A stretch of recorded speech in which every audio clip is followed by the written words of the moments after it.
Erev Tov les amis, je sais j'ai pas l'habitude de faire les cours le soir tard à cette heure-ci comme ça et le jeudi soir, mais j'ai découvert une très très belle explication dans le Betsur Yarum du Rav Yoram Abergel et je voulais la partager avec vous parce que je l'ai trouvé exceptionnelle. Et là-bas, il nous dit que les patriarches, ils sont le char divin. Et là-bas, il y a marqué en hébreu Avot hen hamerkava. Alors on peut se poser la question pourquoi deux fois dire hen et ils sont le merkava. C'est-à-dire quoi? Ils sont et ils sont aussi le char divin. Et nos sages demandent pourquoi cette répétition? Est-ce qu'il n'aurait pas été suffisant de le dire qu'une seule fois? De là, Rabbi Yoram, il explique que en fait, elle est nécessaire cette répétition pour nous dire que ils sont les patriarches, ils peuvent utiliser le char divin aussi bien en haut, donc dans le monde d'en haut, que le monde d'en bas, dans ce monde-ci. Dans les deux mondes, ils ont une capacité de définir le char divin aussi bien en haut qu'en bas. Et il dit là le Rav, en fait, qu'ils peuvent tirer le char divin jusque dans notre monde, c'est-à-dire qu'ils vont pouvoir faire descendre le divin sur terre. Et en fait, le Rav, le Megala Mukot, il nous dit que Avraham Avinu, lorsqu'il est parti faire la Akedat Yitzhak, donc le fameux sacrifice Yitzhak, il a pris avec lui tout le char divin qui se trouvait en haut. Et comment on sait? Et bien en fait, c'est sous-entendu dans le pasouk de la Akedah, Vaikar et Chene Nara Vito. Et il a pris les deux enfants avec lui, c'est marqué en français, la traduction. Et en fait, nos sages nous disent Vaikar et Chene Nara Vito. Et, avec le Aleph, la première lettre, la Rechetevot, en fait, c'est Arié. Arié, c'est un lion. Le deuxième mot, c'est Chéné. La première lettre, la Rechetevot de Chéné, c'est Shor, le taureau.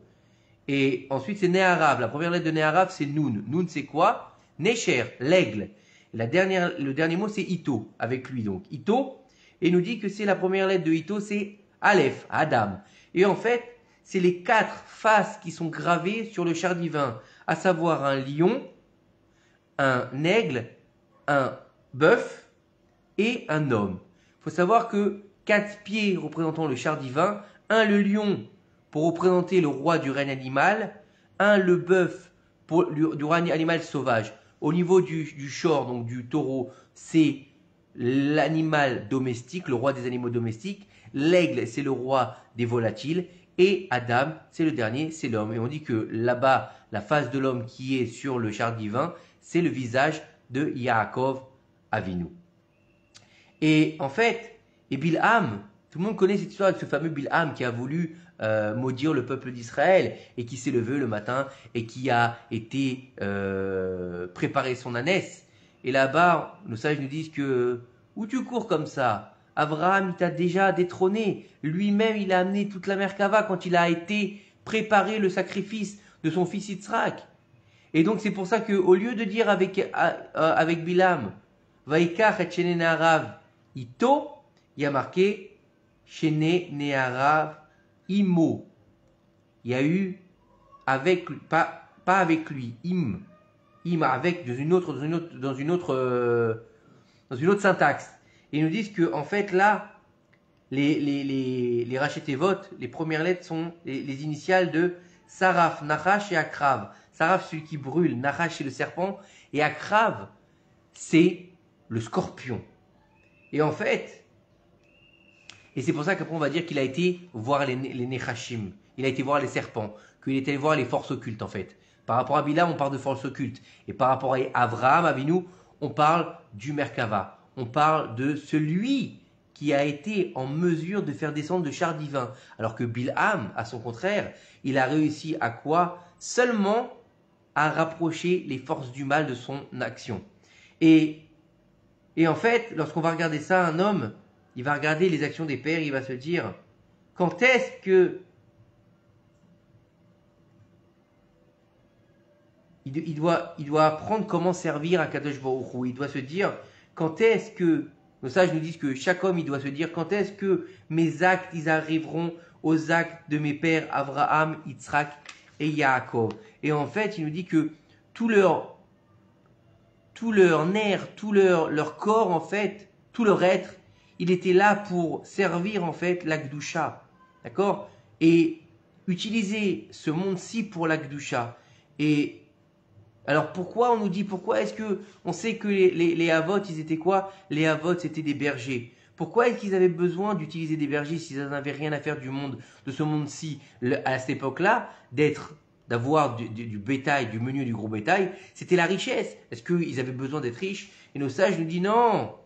Ils n'avaient pas besoin pour eux de prendre ces richesses. Le Chida Kadosh, le Saint Chida, il nous dit en fait que Yaakov Avinu, Yaakov, on sait qu'il a travaillé pour avoir beaucoup de bétail. Et toute l'histoire avec son beau-père Lavan. Et on dit pourquoi il avait besoin de tant que ça? Il dit non, en fait, il allait avec ce bétail récupérer les étincelles divines qui étaient cachées dans ce bétail. C'est pour ça qu'il avait besoin d'autant de bétail. C'était pour faire le tri des étincelles qui se cachaient à l'intérieur, des étincelles divines. Et c'est pour ça qu'il avait beaucoup de bétail. Il faut savoir que Abraham Avinu, Yitzhak Avinu, Yaakov Avinu, ils n'ont pas été eux-mêmes à Merkava. C'est-à-dire qu'eux-mêmes n'ont pas été